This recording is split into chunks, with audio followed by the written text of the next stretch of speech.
సౌలు రాజుతో అంటాడు, నువ్వు గొలియాతుని జయించగలుగుతావా చిన్నపిల్లోడా అంటే దావీదు అంటాడు, అయ్యా నేను గొర్రెల కాడున్నప్పుడు గొర్రెల మీదకి ఎలుగుబంటి వచ్చింది, నేను దాన్ని ఒక్క దెబ్బతో చంపేశాను. హల్లెలూయా. అయ్యా నేను గొర్రెల కాడు వెళ్తున్నప్పుడు సింహము పరిగెత్తుకొని వస్తే దాన్ని కూడా నేను చంపేశానయ్యా, దాన్ని చంపేదానికి నాకు బలం ఇచ్చింది దేవుడైన యెహోవా. హల్లెలూయా. ఆయనే నా ధైర్యం అయ్యా అన్నప్పుడు సౌలు నివ్వెరపోయి ఆశ్చర్యపడ్డాడు. బాలుడైనట్టు మాట్లాడుతున్నాడు. తెలియని ధైర్యం వచ్చిన సౌలులో కూడా పోరా వీరుడా అని చెప్పి దావీదుని పంపించాడు. ఈ రాక్షసుడు లాంటి మనిషి గొలియాతు నిలబడి ఉన్నప్పుడు ఈ ఎలియాబు వీళ్ళు అన్నారు, రే ఎందుకు వచ్చినవరా నువ్వు ఇక్కడికా పిల్లోడా, ఆడుకోకుండా ఎక్కడికి ఎందుకు వచ్చావురా యుద్ధ భూములకి, చస్తావురా మేమే నువ్వు చిన్న పిల్లోడు, మీ అన్నలవైన మేమే చచ్చిపోతున్నారు, వాడిని చూసి చచ్చిపోతున్నారా మేమా, వాడు అంటున్నాడు రా దావీదా పాపారా యుద్ధము నాది కాదు యెహోవాది. హల్లెలూయా. ఆయనే నా ధైర్యము. హల్లెలూయా. వెళ్తున్నాడు యుద్ధ భూమిలోకి నిలబడిపోతున్నప్పుడు ఒక వ్యక్తి ఆ బల్లి మిసిరేస్తాడు కదా, ఆ బల్లిని లాక్కోబోతున్నాడు. పెద్ద బల్యం అది, వాడు ఎత్తుకునేది, గొలియాతు ఎత్తుకునేది.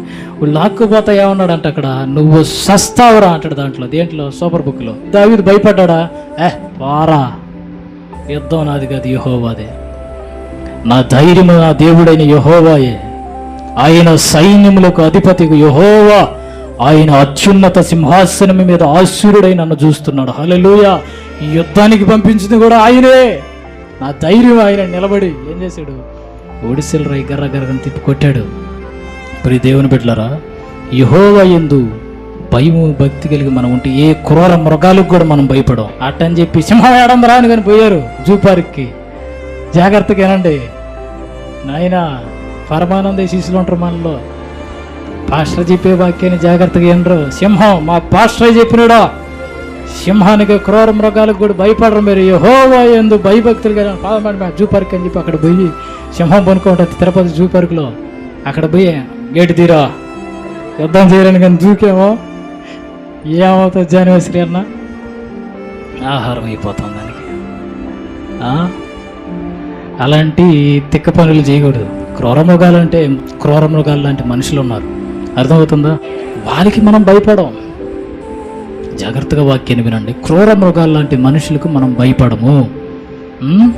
ప్రియ దేవుని బిడ్డలారా, యెహోవా యందు భయభక్తులు కలిగి ఉంటే మనకు బహుధైర్యము కలిగి ఉంటాము. చివరగా దీన్ని చెప్పి ముగిస్తాను. చదువుతారంటే దీనికి ఇలా అనుకోండి, క్రీస్తు సువార్తను ప్రకటించుటలో మరణానికి కూడా భయపడని ధైర్యము. హల్లెలూయా. క్రీస్తు సువార్తను ప్రకటించుటలో మరణానికి కూడా భయపడని ధైర్యము. ఎక్కడ చదువుతారు? అపోస్తుల కార్యములు తీసుకో 4వ అధ్యాయము 13వ వాక్యం. వారు పేతురు యోహానుల ధైర్యము చూచినప్పుడు, హల్లెలూయా, ఎలా ఉన్నారంట వాళ్ళు? పేతురు యోహాను ధైర్యంగా ఉన్నారంట. హల్లెలూయా. యెహోవా యందు భయభక్తులు కలిగి ఉంటే మనం ఎక్కడ నిలబడినా ఆయన గురించి ప్రకటించకుండా ఉండలేం. ప్రకటిస్తూనే ఉంటాం, ఎవరికి భయపడం. ఎన్ని విషయాలు చెప్పాను మీకు. మొదటి మాట ఏంది? శత్రువు మీద విజయము పొందుతామన్న ధైర్యం మనకు దేవుడిచ్చున్నాడు. హల్లెలూయా. సువార్తను ప్రకటించటంలో మరణానికి కూడా భయపడని ధైర్యం. మరణానికి కూడా భయపడం. మరణమే ఎదురున్నా భయపడం. వీరిని చంపేస్తామని బెదిరిస్తున్నారు యోహాను, పేతురులను, అపోస్తులను, కానీ ధైర్యంగా నిలబడుతున్నారు. అదే అపోస్తుల కార్యములో 7వ అధ్యాయము 59. 7వ అధ్యాయము 59.